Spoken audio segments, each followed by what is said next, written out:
Like, my voice is an octave deeper than it normally is.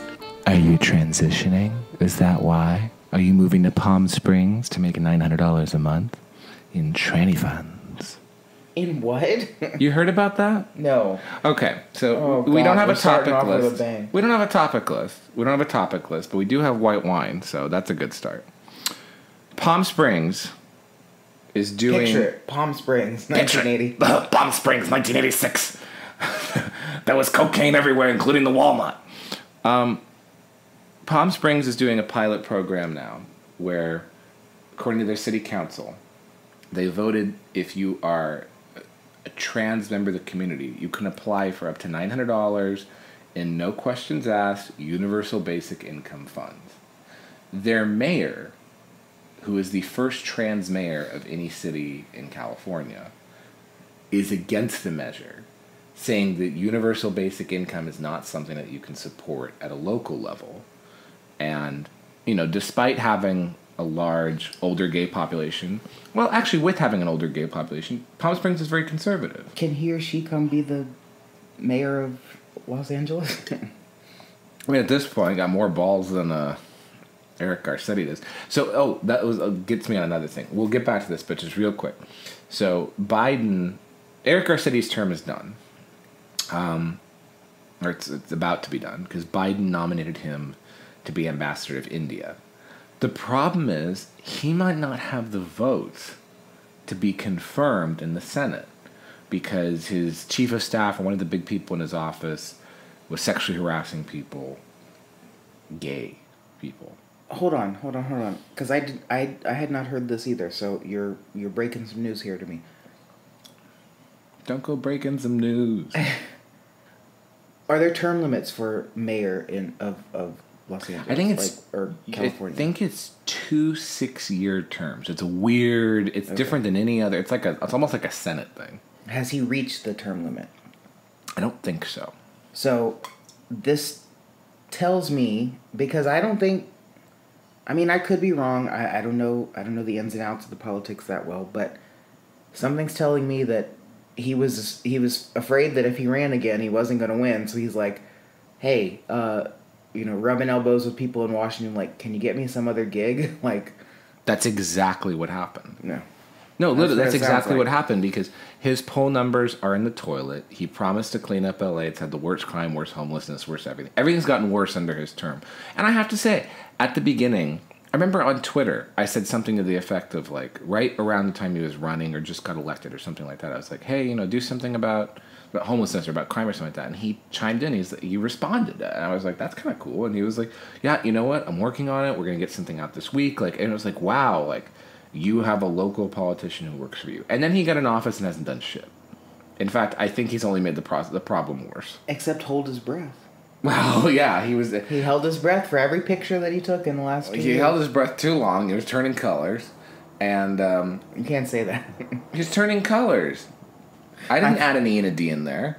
It's okay. That's a different thing. Colors. No, dude, that was called Buck Breaking, and that's a documentary by Tariq Nasheed, but that's a longer story. Anyway, so yeah, he's probably not good. He would not win if he ran again, because I would hope not. Well, either someone to his left will win, or someone centrist like Rick Caruso, which ads are on YouTube every 15 fucking minutes, that the guy who built the Grove is now running for mayor, and he. I haven't seen him yet, so. Well, I said YouTube, not XTube. Know what? Anyway, so the mayor situation in LA is fun, but apparently the mayor of Palm Springs is the first trans mayor of a city in California. Palm Springs is, it's a retirement community, but it's not small. Like, there's tens of thousands of people who live there, so who knows? They're going to be giving trans people $900 a month, and the trans mayor doesn't want that to happen. So I have a lot of questions. Does this? And I have few answers. As always. Does this count? Who is counted as trans? I have no idea. Because trans could be someone actively going through transition, and like that's how you have to stipulate it. Or trans could be as broad as non-binary. Right. Where I'm just like, I'm not going to do anything. I'm not even going to change the way I dress, but I'm just going to say you have to call me them, and if you don't, I'll throw a hissy fit and... It's ma'am! Well, first of all, that was horrible. Like, just like that impression shook me in a very violent, deep way. Second of all... I lived in that city where that person is... Really? Where was that? Albuquerque. No, I thought it was in like Illinois or something. It was in Albuquerque GameStop, and the bitch walked in and said, "It's ma'am." I mean, Charlotte Clymer could not be reached for comment. But did you see my tweet about her? No, no one else did either. Charlotte Clymer is a bully. CNN clearly doctored up her Adam's apple out of their. Their makeup artists are working overtime. They. Yeah. Well, all I know is that you're a tight skirt and a tank of gas away from making $900 a month. So get the fuck on it. Well, cost you half that just to get out there. Can't hustle a hustler. Oh, I bought a shirt today. Big fucking surprise that is. Well, you know what? Shut the fuck up. So our friend sent me a link that apparently there was this... Our friend? Well, Chris. Chin. Okay. And I realized there was another Chris, so I couldn't say Chris. Caitlin recorded a podcast with these sports guys, and... Yeah, he sent me that too. And then went out on the golf course, drank a few beers, hit from the men's tees, not the ladies' tees. What was it? Daddy's... It's like, what's the beer called? Daddy's Choice? Daddy's Home, or, I don't know, Daddy's Cummies. I don't know what the fuck it's called. Something like that. Anyway. And she drinks it and says, I'm a daddy. I'm a daddy. It was, it's great. I love on the podcast, though, they're like, have you met Skeet? Who? Skeet.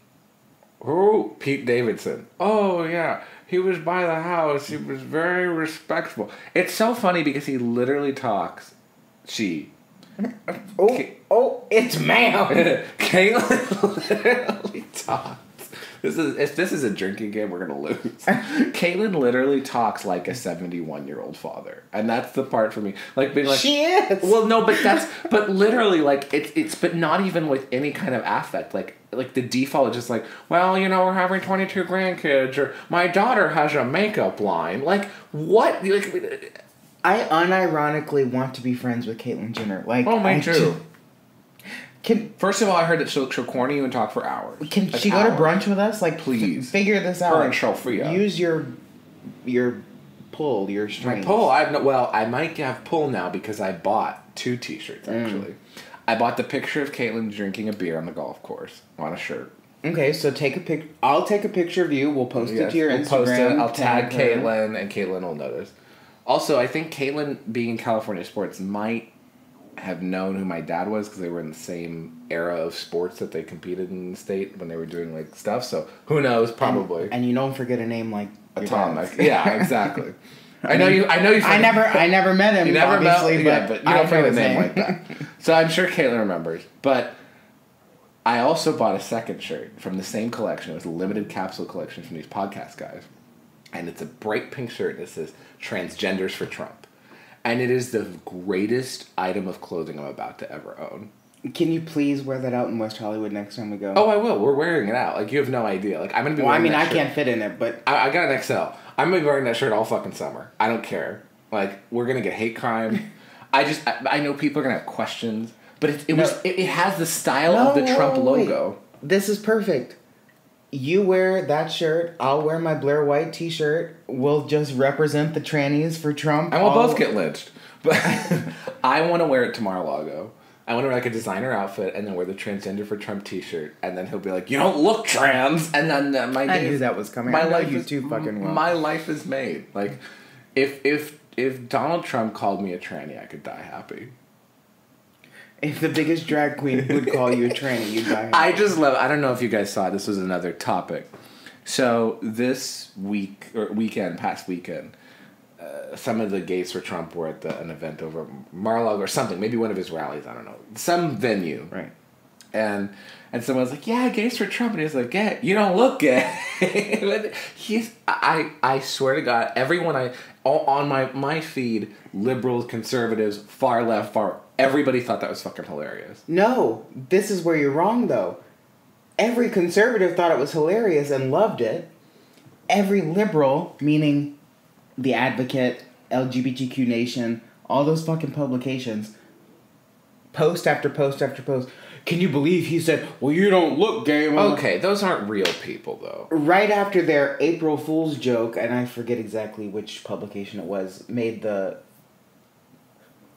frankly homophobic joke that Lindsey Graham came out or something. Is straight? Shut up. He hasn't found the right woman yet. Actually, he did. It was John McCain. He's a widower. That's being edited out. That's not being edited out. You want people to come for us. Lindsey Graham and John McCain sucked and fucked, and you are not editing that out of the podcast. You want to bet? I don't know. And Hillary Clinton watched. What do you want me to do? What the fuck do you want me to do? You're not editing out any of my good lines on the podcast anymore. Especially about, and this was not recorded in the previous one, but I want to make it very clear. Chasen. Say his name. Okay, I was about to say his name, so people are like, who? Say my name, say my name. Chasen is exhibiting behavior. Okay, you can clear this with legal. Exhibiting behavior consistent with drug abuse. I was going to say substance abuse, because substance can be a lot of things. It doesn't have to be drugs. He could be abusing, oat milk for all I fucking know. But that's not a substance. It's a substance. And by the legal definition, it's a substance. Let me get my girl Sarah Isger on the phone. By definition, substance has to be something that is legal definition. Substance has to be something that is mind or behavior altering, as in drugs or alcohol. It could be drugs or alcohol, but it could also include other things. How does oat milk? We're not. You could have too much. You could have the shits, and it makes you crazy. You don't know. Okay. As someone who's actually had a DUI and had to go through the. I thought you were going to say as someone who's had the shits uncontrollably. Both, but that's both within the past week. But it's the last time I eat all that kimchi and oat cook ever again. Oh my god, that hit me. It decimated me. But I hit my weight loss goal. So what do you want me to do? No wonder your pipes burst. It's my sink pipe, not my toilet pit. Well, you might have pulled a bridesmaids and shat in the sink. I didn't shit in my kitchen sink. Okay, this part, speaking of being edited out of the podcast, this is this will be front and center. libelous accusations. You were the one, you want to talk about front and center. You were the one who just left a Lyft or an Uber now, and you said that you could just tell the driver was uncut. Like, where the fuck do you go? It's a nice, crisp summer-like day in Los Angeles. It's hot and I'm sweating. You can smell the smegma for miles. I don't know what to tell you. That's the most. If that's the title of this podcast, I'm gonna throw myself in front of a fucking train. It's over.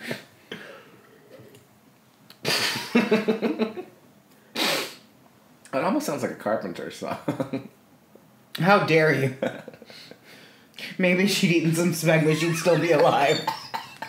If Karen Carpenter had eaten some smegma, she'd still be with us today. Oh my god, that's getting edited. That's not getting edited. That's a great fucking line. People are. What is wrong with us? Everything. But anyway, back to the trending. Back to chasing Buttigieg. Back to chasing. Back to chasing pavements. I don't understand what's wrong with him because, and I said this before, his behavior is erratic. He went and attacked. They brought him on CNN I don't know. He's a school teacher from Iowa. He's been on CNN so many times. Or Indiana, sorry. He's a school teacher from South Bend, Indiana. I don't know what room he has to act like he is an elected official. But, maybe because he's a gay school teacher from South Bend. Maybe that was why they wanted to bring on... They brought him on. He was slamming DeSantis. I don't think there's ever been a politician or statesman or whatever you want to, enter noun here. Someone working in politics, their husband or wife or spouse, who is like all of a sudden just by nature of being husband or spouse, now a talking head on like that just doesn't happen. It's Jenny ridiculous. Thomas sent one fucking text message and they're ready to crucify her. Right, and she's, as far as I know, I've never seen her on Fox News. I've never seen her on Newsmax. Like, she's always just been a nominal. But she's a political activist. I could see her being on. Right, one like of these that's actually her job. Jason Buttigieg just. I don't know what his job is other than just rattling pill containers And breastfeeding children. He's not teaching anymore. Yeah. He's not teaching anymore. His husband was off of work for weeks on end while our transportation was falling apart in this country. It still is. It still is. And you just don't hear about it. They were there, and now they said their kids were at daycare. I thought they were newborns. You care about newborns in daycare. I guess they're bored of the little fuckers already. So like, just ship them off. So Juanita is breastfeeding their kids and taking care of them, and they're going on CNN and slamming people. And Jason was talking about having a breakdown today in Target because, which first of all, no judgment. We've all been there, but he was talking about having a breakdown in Target, but not because his kids went to school. I don't understand what his problem. His kids are they're like 38 minutes old. What kind of school are they going to? That is very true. That is very true. They're not even toddlers. They're literally newborns. Right. So, in all fairness, an actual parent, an actual mother, maybe father, who has spent a lot of time with their child over like 2 to 3 years growing up. Yeah. And then, makes the decision to put them in some kind of nursery school or whatever. I can understand having this, I feel like a bad parent. Like separation anxiety. Like a one day breakdown of he got these kids last week. he got these he grew these kids in a test tube 2 minutes ago. And I'm sure he has tons of nannies that he doesn't actually spend much time with them. So, that's the thing. It's like, I guarantee Dave Rubin will spend more time with his future children than Jason has or will. Just because the fact that they're already shipping. And Dave Rubin lives in Florida. Yeah. Now. Yeah, well, there you go. So I didn't know that. I thought he lived here. No, he moved to Florida. Oh, I thought he had a house in Encino.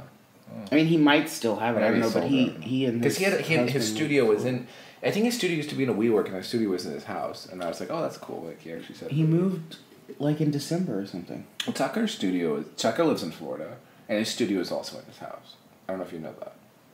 He left D.C. because I guess Antifa was, throwing fucking paint bombs in his, kid's window. So he was like, I'm done with D.C., I'm done with New York, I'm done with everything. Tucker moved to Florida. They live in some beautiful coastal city. There's a podcast I want you to listen to it. It's him and that the bitch who farted on TV. Wendy Williams? Megyn Kelly. Wendy Williams let a couple go, but she has a disease. Megyn Kelly doesn't.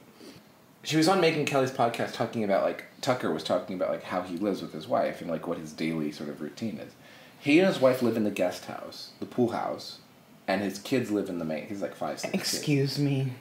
In the main house. How many kids does he have? 6. Oh. And they're all different ages. They're from 20 to 2. I was going to say, I feel like he has 2 kids living in a fucking... Oh, God, no. That would be a disaster. No, he has a brood of... Okay. They look like a fucking, Brooks Brothers catalog. They're the most... Brady Bunch. It's the most beautiful family ever. So him and his beautiful wife live in the pool house. He gets up, he's like, I get up, we have breakfast, I start writing, and he doesn't look at the news. He finds out news from people texting him. So he has no apps, no nothing, no Twitter, anything. I don't know. He gets a message from his producer about some topics. He goes into the sauna for an hour. He comes out, he sees his kids, they have lunch, they have all this kind of stuff, play in the pool. And then by 3, 4 p.m., he's like, all right, we're getting ready to do the show. Gets a call from the producer. He has a studio set up in his house, gets behind a desk, which is all green screen. Right. Does his show, has dinner with his family, has a wonderful life.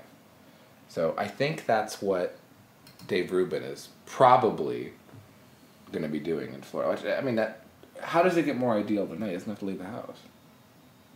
I don't know if you've listened to any Rogan episodes lately. Since he switched to the studio in Austin, the Spotify studio, the audio is so shitty. Really? Not for the guests, for him.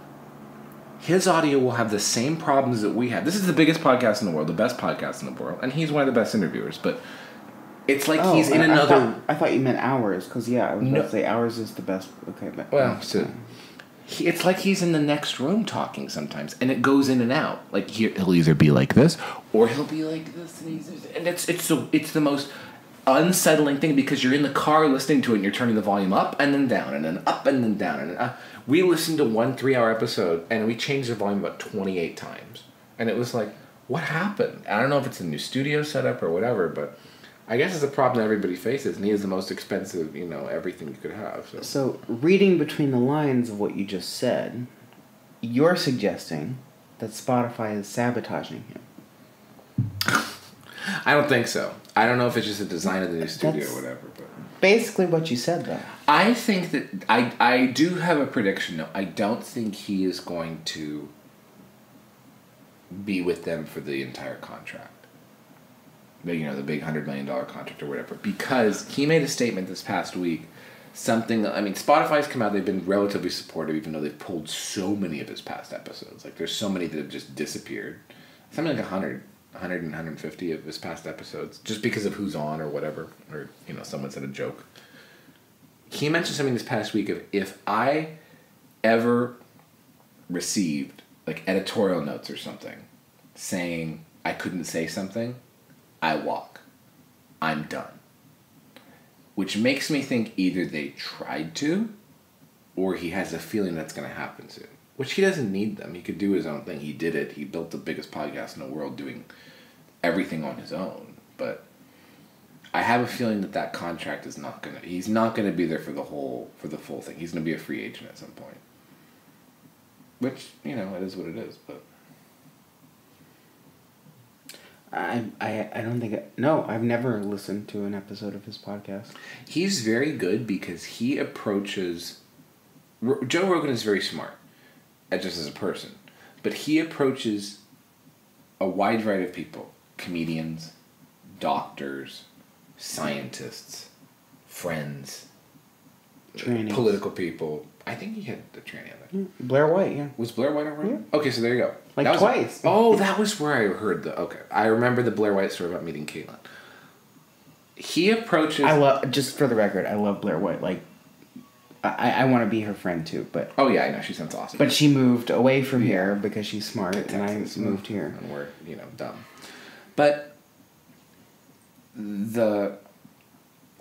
So you have listened to the Blair White episode, didn't you? No, I didn't. Oh, it's very good. You should. It's interesting because he approaches you in a very inquisitive, just kind of like a normal person way. So he'll be like, why is it that way? Oh, that's interesting. And he'll express like actual awe and wonder and surprise and things like that, where a traditional interviewer that you have now, like a Leslie Stahl, they keep dragging her blonde fucking corpse out on 60 Minutes, or Diane Sawyer with her sort of mawkish, I'm Diane Sawyer, or any of these other interviewers, they have an affect, or they have kind of like they approach you in a very in a predetermined way. He approaches you in actually like a real person talking, and that's why his conversations are so. I'm gonna open up a can of worms by making the statement, but journalism is dead. I wrote that piece this week. Right. About why, on bulletproofdiction.com. You can't plug your shit here. I will plug whatever hole I want on this fucking podcast. Bulletproofdiction.com, talking about what happened to Papers. Papers are done. And it's their own fault, but there is something about... It's not just a tactile feeling of feeling a paper, but it was like your news was packaged in a specific way. Right, but that goes in tandem with the rise of the internet and everything like at your fingertips. You don't have to buy like a subscription to something. You still do because there's so many ways around paywalls. Well, you open it in private browsing, you put it in reader view, you read it on Twitter, you look it up on an aggregate site to see if they have it. I have gotten around so many fucking New York Times paywalls, they own me by now. But the point is, because everything is free at our fingertips in some manner,